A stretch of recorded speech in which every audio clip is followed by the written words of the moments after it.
देखो, तो यहाँ से हमारा एक नया फिनोमेना स्टार्ट हो रहा है, रिफ्रैक्शन।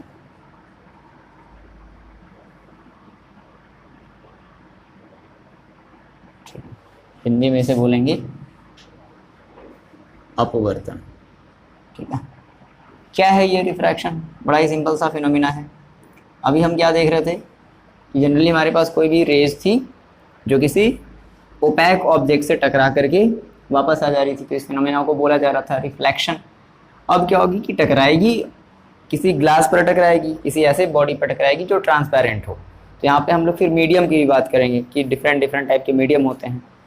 तो रिफ्रैक्शन के लिए, है ना, रिफ्रैक्शन के लिए सबसे पहले जो तुम्हारा मीडियम, जो मटेरियल होना चाहिए वो कैसा होना चाहिए? ट्रांसपेरेंट होना चाहिए। ठीक है, तो ये देखा गया कि जब एक मीडियम से किसी दूसरे मीडियम में गए, मीडियम का मतलब जैसे कि मान लो अभी रूम है, रूम के इस तरफ कर देते हैं वो एयर, रूम के उस तरफ कर देते हैं वाटर, पूरा का पूरा वाटर भर देते हैं, और अब एयर से और बीच में ऐसे ग्लास लगा देते हैं। अब एयर से लाइट गई किसमें? ग्लास में, या फिर मान लो वाटर में चली गई। तो क्या हुआ, ये देखने को मिला कि जो रेज है वो अपने पाथ से डेविएट हो गई, मतलब मुड़ गई। अब मुड़ी भी दो तरीके से हो सकता है, या तो बेंड हो गई या दूर भाग गई। कैसे, कहने का मतलब क्या है, ये फिनोमेना देखा गया कुछ इस तरीके से। जैसे मान लो कि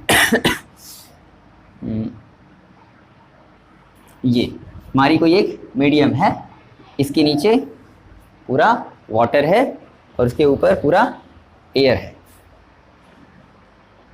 ठीक है, तो क्या देखा गया, मान लो कि इसके नीचे ये पूरा ग्लास वाला पोर्शन है और ये पूरा एयर वाला पोर्शन है। ठीक है, तो लाइट ऐसे आई, इसे हम लोग बोलेंगे incident ray.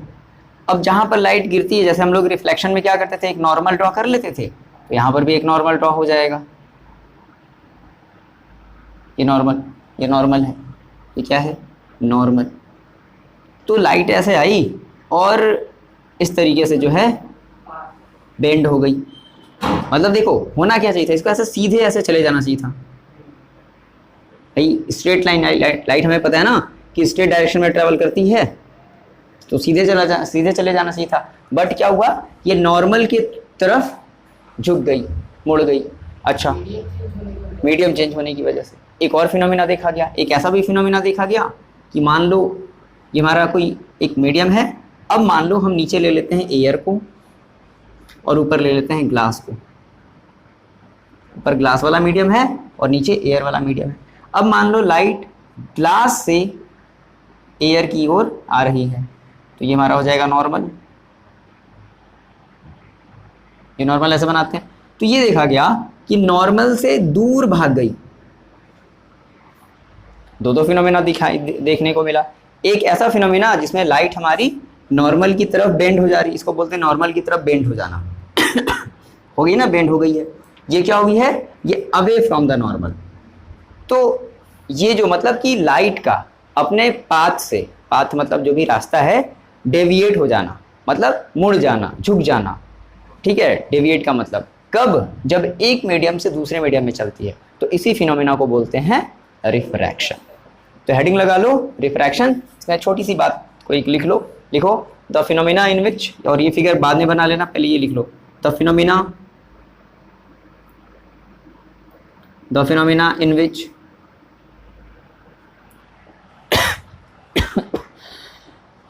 in which light changes its path, in which light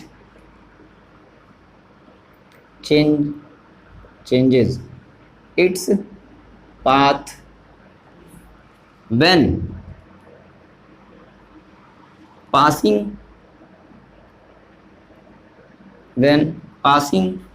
through a medium, into another medium,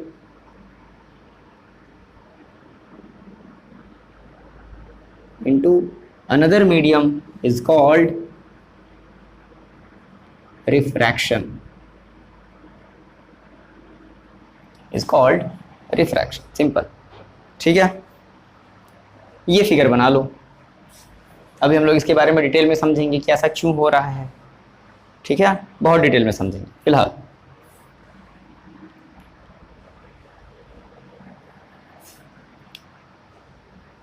बन गया, रे है ए ओ, यहां पर ओ पॉइंट है, बी है, तो ये जो रे ए ओ है इसे बोलते हैं इंसिडेंट रे। क्या बोलेंगे? Incident ray. और ये जो ओ बी है इसे बोलते हैं रिफ्रैक्टेड रे। जैसे वहां पर होता था रिफ्लेक्टेड, यहां हो जाएगा रिफ्रैक्टेड, रिफ्रैक्टेड रे हो जाएगा, ठीक है। अब एक और चीज देखने को मिली, भाई एंगल भी तो बन रहा है, तो एंगल ध्यान रखना हमेशा नॉर्मल से बनाते हैं, हमेशा नॉर्मल से, यहां से कभी भी एंगल नहीं लेना है। हाँ, मान लो कि बाई चांस अगर दिया है और बोल रहा है कि इंसिडेंट एंगल कितना है, मान लो यहाँ पर दे दिया, बोल दिया कि ये 45 है, तो कोई बच्चे कहते हैं नहीं सर इंसिडेंट एंगल ही 45 हो गया, ये नहीं लेना है।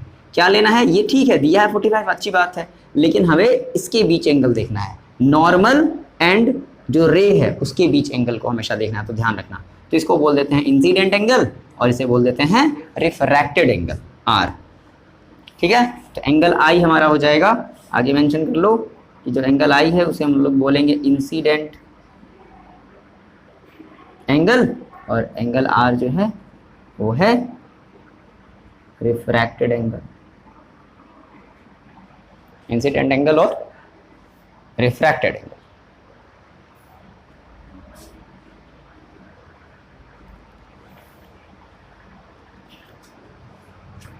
ठीक है, तो अब यहां पर एक वर्ड आ रहा है मीडियम, तो थोड़ा सा हम इस मीडियम को कैटेगराइज कर लेते हैं, है ना।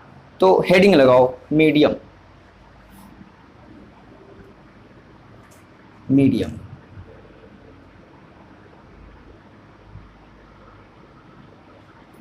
मीडियम, यहां पर ये जो वर्ड आया ना मीडियम, क्या है मीडियम, थोड़ा सा लिखो इसके बारे में। A transparent substance, a transparent substance through a transparent substance through which, जिसके थ्रू, ठीक है, through which a light passes,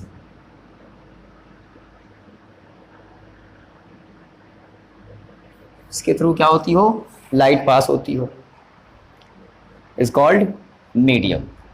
और इसमें हम लोग एक और वर्ड ऐड कर देते हैं, जनरली हम लोग इसको, और कभी कभी होगा तो इसको हम लोग ऑप्टिकल मीडियम के नाम से भी जानेंगे, ऑप्टिकल, क्योंकि लाइट से जो रिलेटेड चीज़ें जो हो जाती हैं उसको बोलते हैं ऑप्टिक्स, ठीक है।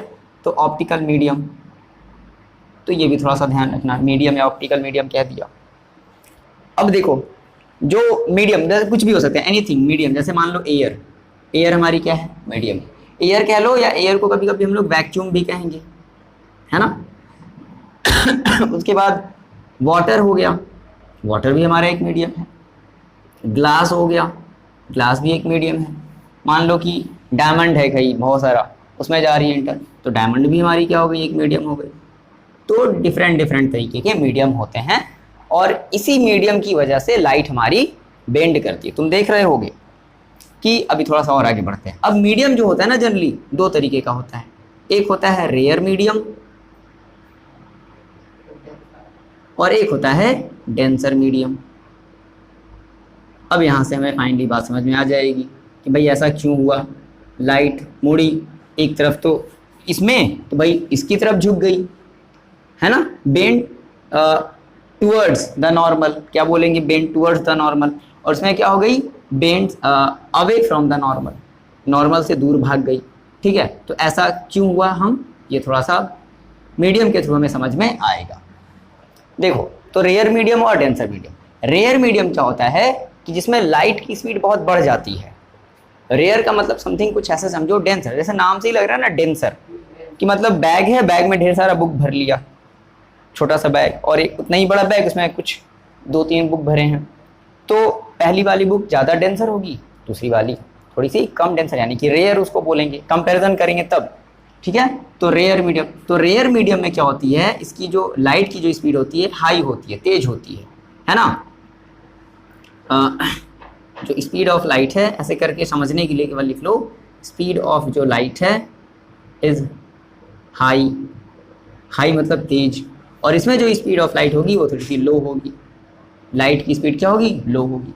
तो लाइट की स्पीड ध्यान रखना है, लाइट की स्पीड को हम जब वैक्यूम में लेते हैं तो c से रिप्रेजेंट करते हैं। जब भी कभी लाइट की स्पीड बोली जाती है और बोला गया है वैक्यूम, तो हमेशा क्या लिखेंगे? c। अगर किसी और मीडियम है तो फिर c नहीं लिखेंगे, क्योंकि और मीडियम में उसकी स्पीड कम हो सकती है या ज़्यादा हो सकती है। बेसिकली एयर के अलावा या वैक्यूम के अलावा और भी किसी भी तुम मीडियम में जाओ तो सब में तुम उसकी जो स्पीड हो जाएगी वो क्या हो जाएगी? कम हो जाएगी। बस एयर ही एक ऐसी मीडियम है जिसमें हमारी लाइट की स्पीड c हम लोग लेते हैं, यानी कि 3.0 × 10⁸ मीटर पर सेकेंड। ठीक है। अच्छा, तो आखिर ये मीडियम में ऐसा है क्या? तो मीडियम में एक वर्ड आता है, ये जो मीडियम है ना, मीडियम आखिर क्यों ऐसा हो रहा है? तो एक वर्ड आता है रिफ्रैक्टिव इंडेक्स। ये अभी हम लोग पढ़ेंगे, बड़े डिटेल में पढ़ेंगे, पूरा का पूरा एक लेक्चर इसी में चला जाएगा। रिफ्रैक्टिव इंडेक्स बड़ा ही इंपॉर्टेंट चीज़ है ऑफ मीडियम। किसी भी मीडियम का एक रिफ्रैक्टिव इंडेक्स होता है। इसी रिफ्रैक्टिव इंडेक्स की वजह से लाइट क्या होती है? बेंड होती है या दूर भागने का काम करती है। अब जिस किसी का रिफ्रैक्टिव इंडेक्स जितना ही ज़्यादा होगा वो उतना ही ज़्यादा डेंसर मीडियम होगा। ठीक है, मतलब समझ लो अभी शॉर्ट में कि अगर रिफ्रैक्टिव इंडेक्स हाई हुआ, ये एरो का निशान क्या बता रहा है? हाई, बहुत ज़्यादा, तो जो स्पीड होगी लाइट की वो कम हो जाएगी। भाई रिफ्रैक्टिव इंडेक्स ज़्यादा है मतलब डेंसर हो गया, रिफ्रैक्टिव इंडेक्स हाई का मतलब डेंसर, तो स्पीड क्या हो जाएगी भाई? कम हो जाएगी। अगर रिफ्रैक्टिव इंडेक्स इसकी कम है, कम है, एरो का निशान क्या बताता है? समझने के लिए है कि अगर लो है तो इसकी मतलब, इसका मतलब क्या हो गया कि स्पीड जो होगी वो क्या होगी? हाई होगी। मतलब कि हमारा ये रेयर मीडियम कहलाएगा। जैसे एयर की जो रिफ्रैक्टिव इंडेक्स होती है वो होती है 1.003 समथिंग कुछ होती है, तो अप्रॉक्स हम 1 लेकर के चलते हैं। अब एयर के बाद जितने भी तुम्हारी मीडियम है सबकी मीडियम रिफ्रैक्टिव इंडेक्स बढ़ाते जाओ, 1 से सबकी ज़्यादा ही होती है, 1.12 समथिंग इस तरीके से। ग्लास के लिए और ज़्यादा हो जाती है, डायमंड की सबसे ज़्यादा होती है, हाँ समथिंग 2 पॉइंट के आसपास समथिंग कुछ होती है। तो डायमंड के लिए भी अभी हम लोग सारी चीज़ें देखेंगे।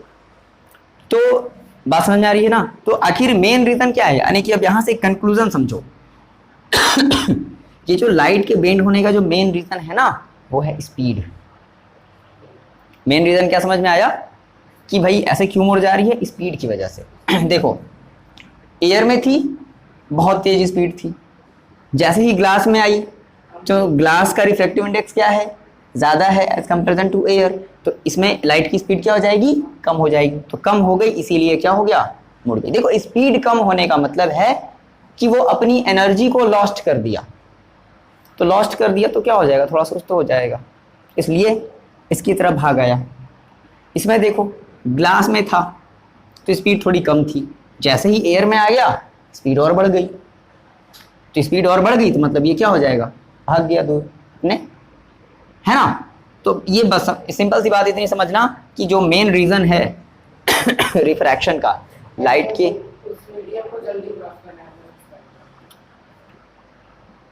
नहीं ऐसा अब मीडियम को क्रॉस करने का मतलब कह सकते हो, हाँ अगर भाई यहाँ पे अगर स्पीड ज़्यादा है तो इसके कंपेरिजन तो जल्दी ही क्रॉस करेगा, एक तरीके से ये कह सकते हैं।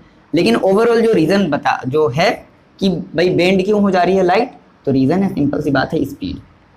स्पीड में चेंजेस आ रहे हैं, इस वजह से जो पाथ है इसकी वो बेंड हो जा रही है। एक ऐसी भी कंडीशन होती है जब हमारी पाथ नहीं चेंज होती, इसको बोलते हैं कंडीशन ऑफ नो रिफ्रैक्शन, मतलब कोई रिफ्रैक्शन नहीं होगा, सीधे आई और सीधी चली गई। क्या है? तुम दोनों मीडियम सेम ले लो। ऐसे बोलता है कि what are the condition in which there is no refraction occurred. तो पहली कंडीशन क्या हो गई कि जब हम मीडियम को क्या ले लें? सेम ले लें। अगर इधर एयर है तो इधर भी क्या हो? एयर हो। तो भाई ऐसे आएगी, ऐसे सीधे निकल जाएगी। कोई चेंजेस नहीं। दूसरी कंडीशन ये है 90 डिग्री पर फॉल कराएं, ऐसे लाइट को इस तरीके से, ठीक है, एकदम सीधा परपेंडिकुलर। तो इस केस में भी हमें क्या मिलेगा, नो रिफ्रैक्शन का फिनोमेना। ये भी हम लिखवा देंगे केस अलग से करके, ऐसे केस लिखवा देंगे, पूछा जाता है कभी कभी। तो फिलहाल ये इतनी बातें मोटी मोटी समझ में आई। हाँ बताओ, पूछो। हाँ, फिर किसी में मीडियम में चेंज नहीं होगा। नो रिफ्रैक्शन के केस में हम दो कंडीशन देखेंगे, जब सेम मीडियम हो और हम जब लाइट को परपेंडिकुलर मतलब ऐसे सीधा जब फॉल करा रहे हैं उस केस में हम लोग दो कंडीशन अभी देखेंगे, ठीक है ना। इतनी बातें समझ में आ रही हैं? अच्छा, हो गया। अब यहाँ से एक चीज़ और थोड़ा सा हम लोग एब्जॉर्व करते हैं। क्या ऑब्जर्व करते हैं, क्या ऑब्जर्व किया गया? देखो ये भी चीज़ देखी गई। अगर हम तुमसे पूछे कि इस केस में आई बड़ा है या आर बड़ा है, इस वाले केस में आई बड़ा कि आर? नहीं, इक्वल कैसे? अगर ये ऐसे जाती तो क्या होती, इक्वल होती। नहीं, मेरी बात समझो, थोड़ा सा इसको और बेंड करते हैं। अगर ये ऐसे जाती सीधे तो क्या होता, इक्वल होते, बट ऐसे नहीं गई है ना, मुड़ गई है। तो बताओ कौन बड़ा है, आई या आर? तो हमें साफ साफ दिख रहा है कि आई क्या है, ग्रेटर है आर से। यानी कि जब लाइट हमारी रेयर मीडियम से डेंसर मीडियम की तरफ चलती है तो उस केस में हमारा जो एंगल ऑफ इंसिडेंस होता है वो ग्रेटर होता है और एंगल ऑफ रिफ्रैक्शन स्मॉलर होता है। ये भी एक इंपॉर्टेंट फैक्ट है, पूछा जाता है कभी कभी के एग्जाम में कि बताओ क्या होगा, व्हाट हैपन व्हेन दिस। बात समझ में आई? इस केस में देख लो क्या हुआ, आई जो हमारी है वो लेसर हो गई, छोटी हो गई, किससे, as comparison to angle R से। ये एंगल है, ये एंगल है, ठीक है ना, ये एंगल और ये लेसर का सिंबल। बात समझ में आई? तो इसमें ऐसे करके लिख लो कि व्हेन, नोट करके लिख लो, व्हेन कहीं भी नीचे साइड लाइन में, when light travel from rare medium to denser medium, when light travel from rare medium to denser medium,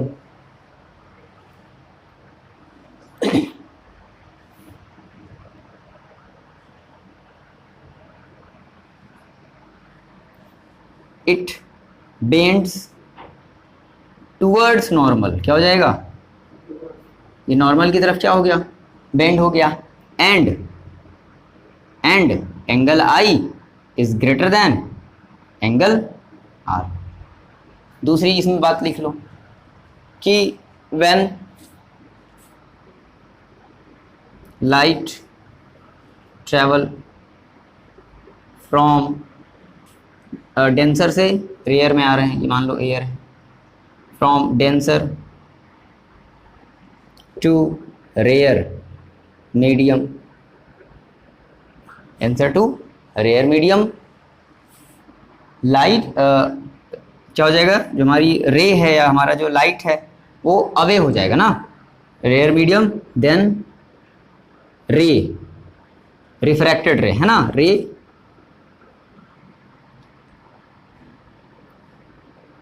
bends away from normal. And इस केस में जो हमारी एंगल आई है वो छोटी बन जा रही है एंगल आर से। ये दो बड़ी इंपॉर्टेंट चीज़ यहाँ से सामने निकल करके आ गई, ठीक। अब हेडिंग लगा लेते हैं कंडीशन फॉर नो रिफ्रैक्शन, ठीक है, हेडिंग लगा लिए कंडीशन फॉर नो रिफ्रैक्शन। अब देखो तो जनरली दो कंडीशन है नो रिफ्रैक्शन की। पहली कंडीशन क्या है कि मान लो फर्स्ट की अगर हम बात करें, जैसे मान लो हमने कहा कि हमारे पास ही कोई एक मीडियम थी और ये हमारा मान लो ऐसे कहीं नॉर्मल था, ठीक है, तो लाइट जो इंसिडेंट रे है ना उसको भी हम इसी नॉर्मल के ही अलोंग गिराएं, मतलब कि नॉर्मल और इंसिडेंट एंगल के बीच में कितना एंगल बन रहा है, जीरो।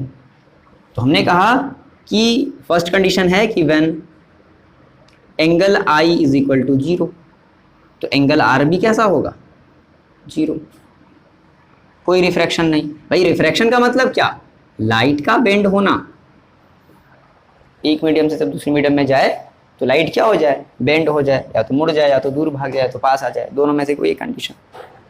तो यहाँ पर कुछ नहीं हो रहा है, यहाँ पर ऐसा मेंशन कर दो कि हमारा ये मीडियम नंबर फर्स्ट है और ये मीडियम नंबर सेकेंड है, टू है, ठीक। तो इस केस में हमें कोई भी रिफ्रैक्शन नहीं मिलेगा, पहली कंडीशन होगी। दूसरी कंडीशन क्या हो गई कि हम दो ऐसे मीडियम ले लें जिनका रिफ्रैक्टिव इंडेक्स सेम हो, ठीक है। तो दूसरी कंडीशन में क्या हो जाएगी, सेकेंड कंडीशन में ये लिख रहे हैं, व्हेन रिफ्रैक्टिव इंडेक्स, याद रखना रिफ्रैक्टिव इंडेक्स एक वैल्यू है, ठीक है। अभी हम लोग बुक में ये दिया हुआ है, याद नहीं करने की जरूरत होती है। When refractive index of two medium, या टू मीडिया जिसको बोलते हैं, मीडिया हमारा प्लूरल फॉर्म है, मीडियम सिंगुलर फॉर्म है। When refractive index of two media are same, तो उस केस में भी कोई रिफ्रैक्शन नहीं होगा। फॉर एग्जाम्पल जैसे मान लो हमने कहा हमारे पास ये कोई एक मीडियम थी बीच में और ये हमारा नॉर्मल था, लाइट ऐसे आई और ऐसे सीधे चली गई। क्यों चली गई, क्योंकि ये जो मीडियम फर्स्ट था इसकी मान लो, अब देखो रिफ्रैक्टिव इंडेक्स को हम लोग रिप्रेजेंट करते हैं एन से, कहीं कहीं किसी बुक में म्यू दिया हुआ होता है बट हम लोग एन से करेंगे, एन। तो मान लो कि इसका भी एन था और इसका भी एन था, जितनी रिफ्रैक्टिव इंडेक्स इसकी थी सेम उतनी इसकी थी, तो कोई भी रिफ्रैक्शन नहीं होगा। इस केस में हमारा जो आई होगा वो आर के इक्वल होगा इस केस में। लेकिन जब रिफ्रैक्शन होगा तब भी कभी भी आई और आर आपस में इक्वल नहीं होंगे, ठीक है। जब रिफ्रैक्शन होगा तो कभी भी इक्वल नहीं होंगे, लेकिन जब रिफ्रैक्शन अगर नहीं होगा तो उस केस में दोनों आपस में इक्वल होंगे। जब रिफ्रैक्शन नहीं होगा तो दोनों आपस में इक्वल होंगे, जब रिफ्रैक्शन होगा तो इक्वल नहीं होंगे। हो सकता है कोई एक बड़ा कोई एक छोटा हो, बस यही बात है। बात क्लियर हुई? तो भाई ऐसे ही, हाँ है ना, मतलब एक ऐसे नोट में करके ऐसे कंक्लूजन ऐसे करके लिख लो, नोट में ऐसे करके लिख लो कंक्लूजन। क्या निकला यहाँ से, लिखो रिफ्रैक्शन इज ड्यू टू, कभी कभी पूछता है ये question, what is the main cause of refraction, लिख लो refraction is due to change in speed of light, change, इसको अंडरलाइन में करके लिख लेना, change in speed of light. Refraction is due to change in speed of light, ठीक है। बस सिंपल सी बस ये बात याद रखें, ठीक। मेन रीजन अगर कभी पूछा तो ये बता सकते हो। नाउ नेक्स्ट हेडिंग लगाते हैं लॉज ऑफ रिफ्रैक्शन। चलो समझते हैं क्या है ये लॉ ऑफ रिफ्लेक्शन जो है, सॉरी रिफ्रैक्शन, ठीक है। लॉ ऑफ रिफ्रैक्शन के बाद अभी भी रिफ्लेक्शन का ध्यान आ रहा है। तो अब देखो जिस तरीके से हमने दो लॉ वहां देखे थे रिफ्लेक्शन के केस में, सेम ऐसे ही दो लॉ हमें यहाँ भी देखने को मिलेंगे। तो स्टेटमेंट के बेस्ड पर है, ठीक है ना, कि क्या क्या जनरली होता है। देखो पहला लॉ देखो जनरली क्या कहता है, सिंपल है वही कि जैसे उसमें हमने कहा था ना कि incident ray, normal and reflected ray all lie in the same plane, इसमें भी सेम वही काम होता है, ठीक है। इसमें लिख लो फर्स्ट लॉ, इसमें हम फर्स्ट लॉ की बात करेंगे, कोई जरूरी नहीं है ऊपर नीचे हो सकता है। इसमें लिखो the incident ray, the incident ray, the incident ray comma normal and, अब इसमें हम कौन सा रे ले लेंगे, रिफ्रैक्टेड रे ले लेंगे, एंड रिफ्रैक्टेड रे, रिफ्रैक्टेड रे, हाँ इसमें थोड़ा सा एक और वर्ड हम लोग यूज करते हैं refracted ray to the interface of two media. मतलब अब यहाँ पे दो मीडियम है ना, तो क्या लिखेंगे, to the interface of two media. Media मतलब मीडियम, ठीक है, ध्यान रखना, मीडिया हमारा प्लूरल फॉर्म है। Interface of two media at point of incidence. At points of incident मतलब जहां पर रे टकरा रही है उसको बोलते हैं incident. At point of incident all lie in same plane. बस हमारा पहला स्टेटमेंट है, ठीक है। All lie in same plane, ये पहला था। अब दूसरा वाला जो है ना, दूसरा वाला हमारा डिफाइन करता है रिफ्रैक्टिव इंडेक्स को। क्या बोलता है? दूसरा वाला नियम ही बड़ा इंपॉर्टेंट है और इसी के बेसिस पर अच्छे से न्यूमेरिकल बनते हैं, अच्छे न्यूमेरिकल बनते हैं। इसी के बेसिस पर बच्चे परेशान हो जाते हैं कि है क्या, तो सेकेंड लॉ को लिखते हैं। लिखो इसमें सेकेंड लॉ को लिखो, the ratio of sine of angle of incidence. क्या बोलता है? Ratio of sine of angle of incidence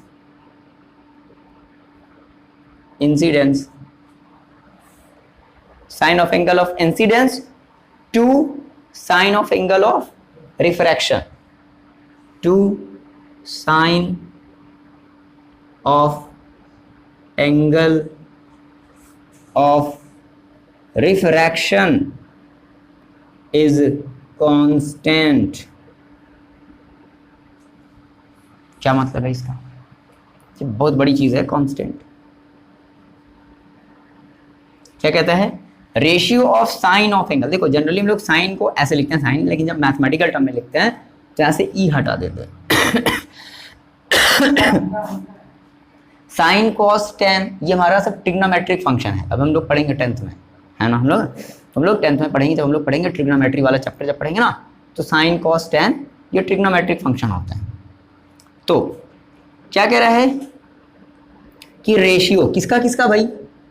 देखो अब साइन अकेले नहीं लिखते, साइन के साथ कोई एंगल रहता है, कुछ भी एंगल हो सकता है, 30 डिग्री, 30, 60, 90, 120, 300, कुछ भी ले लो, लेकिन एंगल यहाँ पर होना चाहिए। जनरली हम लोग थीटा से रिप्रेजेंट करते हैं, लेकिन यहाँ पर थीटा नहीं लेंगे। क्या कह रहा है कि sine of angle of incidence, angle of incidence मतलब आई, तो sine I divided by, ratio लेना है ना किसका? To the sine of angle of refraction, तो sine R is equal to constant, is equal to क्या हो गया? कांस्टेंट। और यही जो कांस्टेंट है ना, इसी को हम लोग बोलते हैं रिफ्रैक्टिव इंडेक्स ऑफ मीडियम। ठीक है, ये जो कांस्टेंट है बहुत बड़ी चीज है, इसी को हम लोग बोलते हैं रिफ्रैक्टिव इंडेक्स ऑफ मीडियम। इतना ही नहीं, अभी हम लोग इसको और अच्छे से समझेंगे। ऐसे नहीं बोल सकते कि केवल रिफ्रैक्टिव इंडेक्स ऑफ मीडियम, ये डिपेंड करता है कि लाइट हमारी किस तरफ से किस तरफ जा रही है। ठीक है, अगर लाइट रेयर से डेंसर में जा रही है तो रिफ्रैक्टिव इंडेक्स लेंगे डेंसर मीडियम की। अगर लाइट डेंसर से रेयर में जा रही है तो रिफ्रैक्टिव इंडेक्स बोलेंगे रेयर मीडियम की।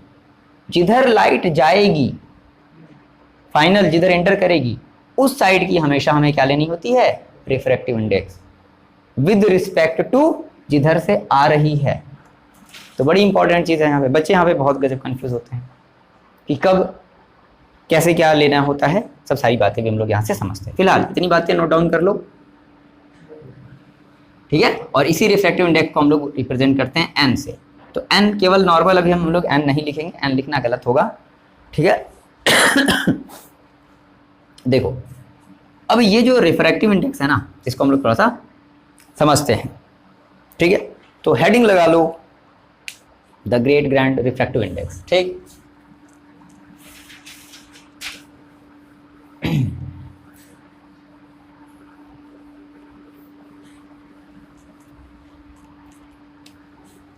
हेडिंग लगा लो, हम लोग बात करते हैं अपने नए सिरे से रिफ्रैक्टिव इंडेक्स की। चलो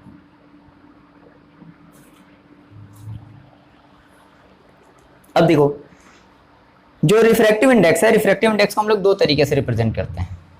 या तो रिफ्रैक्टिव इंडेक्स बोलो, इसी को क्या बोलो, रिफ्रैक्टिव इंडेक्स, और एब्सोल्यूट रिफ्रैक्टिव इंडेक्स, दोनों एक ही चीज। रिफ्रैक्टिव इंडेक्स बोल दिया या एब्सोल्यूट रिफ्रैक्टिव इंडेक्स बोल दिया। दूसरा रिलेटिव रिफ्रैक्टिव इंडेक्स। रिलेटिव मतलब किसी दूसरी मीडियम के रिलेट में हम लेंगे। अच्छा, तो इसमें क्या फर्क है? इसमें हम जो दूसरी मीडियम लेते हैं वो हमेशा एयर लेते हैं। हमेशा याद रखना, विद रिस्पेक्ट टू एयर और वैक्यूम, हमेशा ये बात याद रखोगे। अगर एब्सोल्यूट है तो हमेशा विद रिस्पेक्ट में क्या बोलेंगे, एयर। हमने कहा कि refractive index of water with respect to air, refractive index of glass with respect to air, refractive index of diamond with respect to air. इसका मतलब है कि एयर से डायमंड में आ रही है, इसका मतलब है कि एयर से ग्लास में आ रही है, इसका मतलब है कि एयर से वाटर में आ रही है, ये मतलब हुआ। लेकिन अब एयर को हटा दो, other than air, other than air जो भी तुम्हारा हो गया वो हमारा आ जाएगा रिलेटिव रिफ्रैक्टिव इंडेक्स में। बात क्लियर हो गई? यही सिंपल सा कॉन्सेप्ट है, इसमें बच्चे उलझे हुए रहते हैं। ठीक है, तो हम इसमें क्या लेंगे, विद, ऐसे लिख लो शॉर्ट में, विद रिस्पेक्ट। अभी इसको समझ लेते हैं, डिटेल में हम लोग समझेंगे, अभी तो केवल बस ऐसे ओरली समझाया है। With respect to any medium other than air. बस अब इसको थोड़ा सा हम लोग और अच्छे से समझ लेते हैं ताकि हम लोग ये बात जो है दिमाग में अच्छे से घर कर जाए। ठीक है, चलो तो पहले हम लोग हेडिंग को समझते हैं, क्या, एब्सोल्यूट रिफ्रैक्टिव इंडेक्स।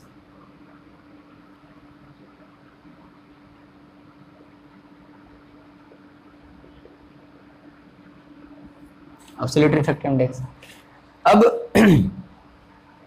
जो हमारी मीडियम फर्स्ट होनी चाहिए, मतलब कि जहां से लाइट आ रही है ना, जो मीडियम फर्स्ट होनी चाहिए, फर्स्ट मतलब जहां से लाइट इंटर कर रही है ना, जिधर से आ रही है, वो हमारा मस्ट है कि एयर होना चाहिए,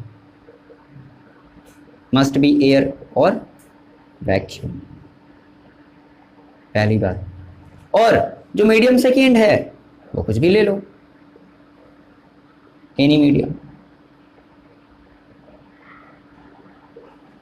फॉर एग्जाम्पल मान लो ये एयर था, यहां से लाइट आई, और मान लो ये ग्लास है, सपोज करते हैं, क्या ग्लास छोड़ दो, मीडियम ले लेते हैं, मीडियम 2, क्या बोलते हैं इसको, मीडियम। अब तुम कुछ भी मान लो, glass, water, diamond, kerosene oil, कुछ भी मान लो, तो क्या हो जाएगी बताओ, इधर जाएगी कि इधर जाएगी, नॉर्मल की तरफ बेंड हो जाएगी, है ना, इस तरीके से। तो इसको हम लोग क्या बोलते हैं, हम लोग ये कहेंगे कि refractive index of medium 2 with respect to air या विद रिस्पेक्ट टू वैक्यूम। कैसे रीड करेंगे, मतलब अगर तुमसे पूछा जाए कि लाइट एयर से चल करके मीडियम 2 में एंटर कर गई, वाटर में एंटर कर गई, तो बताओ रिफ्रैक्टिव इंडेक्स को कैसे बोलेंगे, तो बोलेंगे रिफ्रैक्टिव इंडेक्स ऑफ वाटर। मान लो मीडियम 2 अगर वाटर है इन केस, तो कैसे, how to read, refractive index of water with respect to air. ठीक है ना, इसको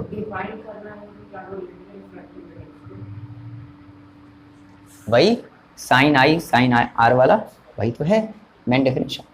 रिफ्रैक्टिव हाउ टू रीड, हम ये कह रहे हैं कि मान लो हमने ये कहा कि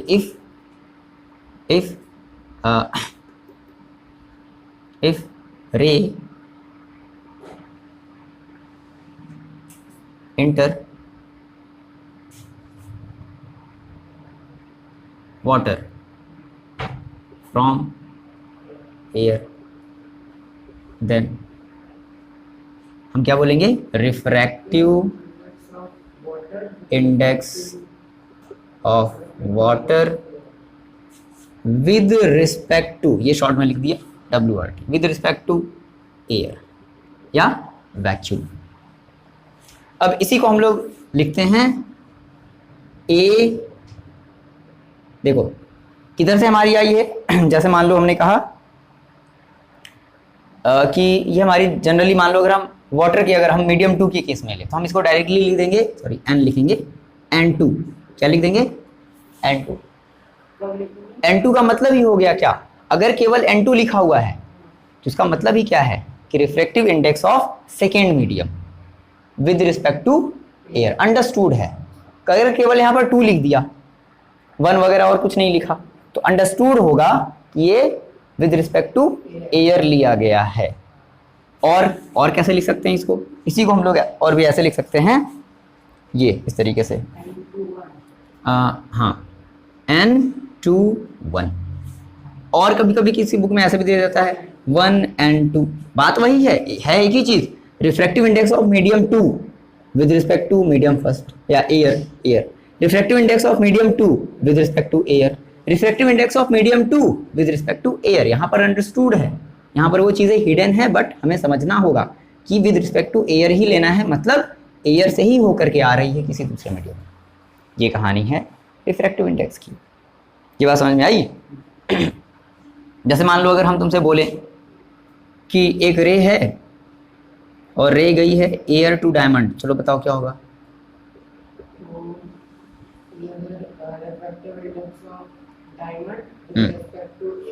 तो कैसे लिखा जाए इसको, एन, अब मान लो डायमंड को हम लोग डी से रिप्रेजेंट कर देते हैं और एयर को रिप्रेजेंट कर देते हैं ए से, तो क्या हो जाएगा N D A, refractive index of diamond with respect to air. या इसको अगर केवल एन डी भी लिख दोगे तो भी ये अंडरस्टूड होगा कि हाँ भाई एयर से ही हमारी रे जो है वो आ रही है। बात क्लियर हुई? यही रिफ्रैक्टिव इंडेक्स की कहानी है। क्लियर हो गया?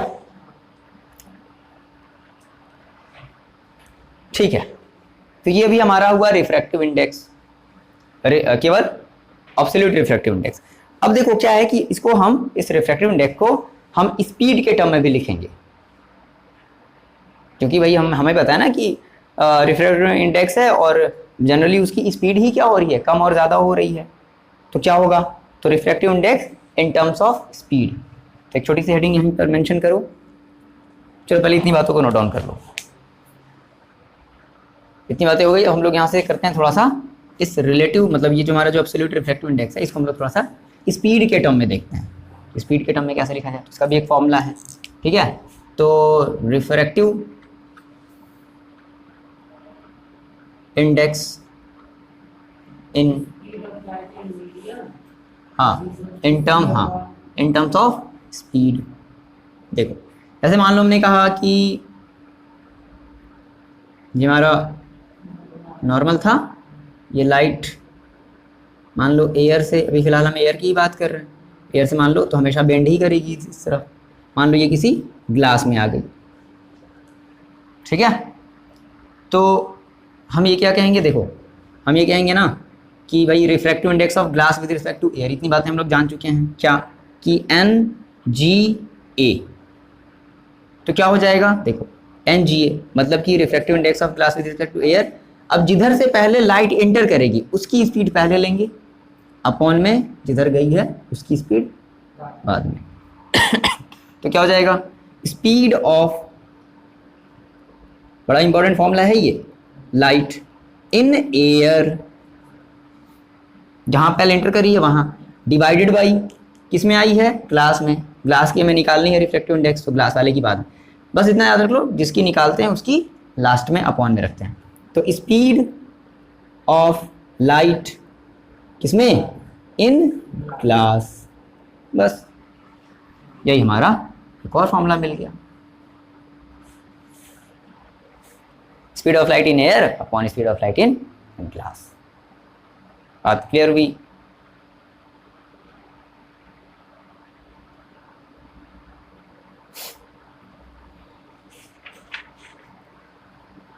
ठीक है, देखो अब ये समहाउ एक जो है बुक में वो थोड़ा मेंशन है कि जो लाइट की स्पीड होती है एयर में, हम लोग उसको रिप्रेजेंट करते हैं C से, ठीक है।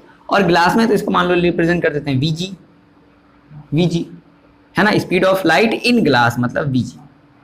तो जो speed of light in air होती है वो होती है 3 × 10⁸ मीटर पर सेकेंड, और जो ग्लास में स्पीड की लाइट होती है वो होती है 2 × 10⁸ जब इसको डिवाइड करेंगे तो कट जाएगा, ये आ जाएगा 1.5। तो यही होती है ग्लास की रिफ्रैक्टिव इंडेक्स 1.5, और रिफ्रैक्टिव इंडेक्स का कोई भी यूनिट नहीं होता।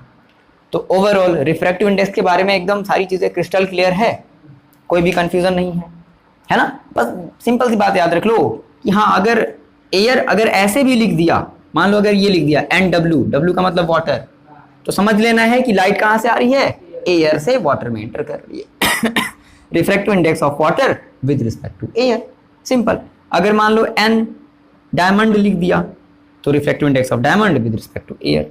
अगर मान लो लिख दिया N G लिख दिया, refractive index of glass with respect to air. कुछ भी समझ में आ गई, यही चीजें हैं हमारी, रिफ्रैक्टिव इंडेक्स का मतलब ही यही है।